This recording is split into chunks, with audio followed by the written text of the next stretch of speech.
മുഖ്യമന്ത്രി സത്യത്തിൽ ഇത്ര എനിക്ക് അദ്ദേഹത്തോട് സഹതാപം തോന്നുകയാണ്. സ്വർണ്ണക്കൊള്ളയുമായി ബന്ധപ്പെട്ട് സ്വന്തം പാർട്ടി നേതാക്കന്മാർ ജയിലിൽ കിടക്കുമ്പോൾ ആ ജയിലിൽ കിടക്കുന്ന അവസ്ഥയിൽ അവർക്കെതിരെ നടപടി പോലും എടുക്കാൻ ധൈര്യം കാണിക്കാത്ത മുഖ്യമന്ത്രി ഇപ്പം എങ്ങനെയെങ്കിലും ഇത്തരം കുറ്റങ്ങൾ മറ്റുള്ളവരിൽ ചാരാൻ പറ്റുമോ എന്നുള്ളൊരു പരീക്ഷണം നടത്തിക്കൊണ്ടിരിക്കുകയാണ്. അത് സഹതപിക്കാനല്ലേ എന്ത് ചെയ്യാൻ പറ്റും? അദ്ദേഹത്തിൻ്റെ ഈ ഒരു സത്യത്തിലെ സ്ഥലകാല ബോധം നഷ്ടപ്പെട്ടിരിക്കുന്നു എന്ന് തന്നെ പറയേണ്ടി വരും. 22 കൊല്ലം മുമ്പ് 2004 ഞാൻ ദേവസ്വം മന്ത്രിയായിരുന്നത് കൊണ്ടാണ് ഇദ്ദേഹത്തിന് കയറാൻ പറ്റിയതെന്ന് പറയുന്നത്. അദ്ദേഹത്തിന് SIT അദ്ദേഹത്തിന് മുന്നിലുണ്ടല്ലോ, അന്വേഷിക്കട്ടെ, പറയട്ടെ ആരാ കേട്ട്. പിന്നെ എൻ്റെ കൂടെയുള്ള ഒരു പടം ഒരുപാട് പരീക്ഷ നോക്കിയിട്ടുണ്ടാവുമല്ലോ, എന്നെയും കൂടെ കിട്ടുമെന്ന് എവിടെയെങ്കിലും പടത്തിൽ. ഇതുവരെ കിട്ടിയിട്ടില്ലല്ലോ.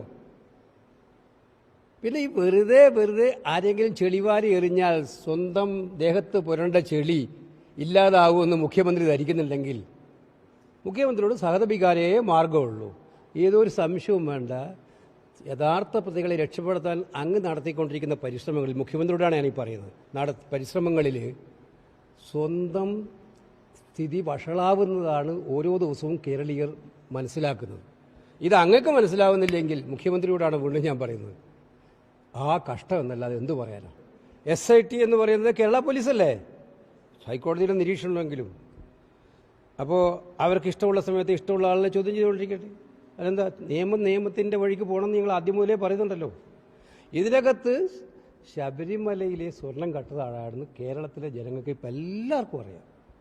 അവരെ സംരക്ഷിക്കുന്നത് ആരാണെന്നും അറിയാം. ഇത് പുറത്ത് വന്നപ്പോൾ ഈ ജാള്യത മാറ്റാൻ വേണ്ടിയിട്ടുള്ള ഓരോ കളി ഇങ്ങനെ അങ്ങോട്ടും ഇങ്ങോട്ടും കളിച്ചുകൊണ്ടിരുന്നാൽ അവസാനം അവർ ഏറ്റവും വലിയ കെണിയിലാ പോയി വീഴാൻ പോകുന്നുള്ളതും വരും ദിവസങ്ങളിൽ വ്യക്തമാകും. ഓഹോ 2004 ഞാൻ ദേവസ്വം മന്ത്രിയായിരുന്ന കാലത്ത് തിരുവിതാംകൂർ ദേവസ്വം ബോർഡിൽ എന്തായിരുന്നു എൻ്റെ പ്രവർത്തനങ്ങളെന്ന് കേരള സമൂഹത്തിൻ്റെ മുന്നിൽ ഉണ്ടല്ലോ.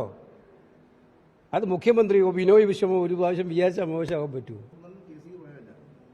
എനിക്കാ 2004 ഏത് കാലത്ത് അന്വേഷണം വന്നാൽ എനിക്കെന്തിനാ ഭയപ്പെടേണ്ട കാര്യം? സത്യത്തിൽ SITൻ്റെ മുന്നിൽ കണക്കുണ്ട്, ഇത് കൃത്യമായ വിവരമുണ്ടല്ലോ. പോറ്റി അവിടെ ഒരു ജോലിയുമായി ബന്ധപ്പെട്ട് ശബരിമലയിൽ തുടങ്ങുന്നത് എപ്പോഴാ? അത് SIT മുമ്പിലുണ്ട്. ഞാൻ മനസ്സിലാക്കി 2007 ആരാ അന്നേരം ഗവൺമെൻറ്? അപ്പോൾ ഇതിപ്പോൾ വിശദമായിട്ട് ഇത് പറയേണ്ട കാര്യമൊന്നുമില്ല. ഇത് ഇത്രയേ ഉള്ളൂ. സ്വന്തം തടി കേടായപ്പോൾ ആ കേടായ തടിയും കൊണ്ട് മറ്റുള്ളവരെ ആരെങ്കിലും തടി കേടാക്കാൻ പറ്റുമെന്നുള്ളൊരു വിഫല പരിശ്രമമാണ്. ഇല്ലാന്നുള്ള UDFനെ ഇതിനകത്ത് കെട്ടിവെക്കാൻ ശ്രമിച്ചാൽ അത് വീണ്ടും അവർ വഷളാവത്തേ ഉള്ളൂ. കേരളത്തിൽ മുഖ്യമന്ത്രി പിണറായി വിജയൻ രക്ഷ കിട്ടുമെന്ന് എനിക്ക് തോന്നുന്നില്ല.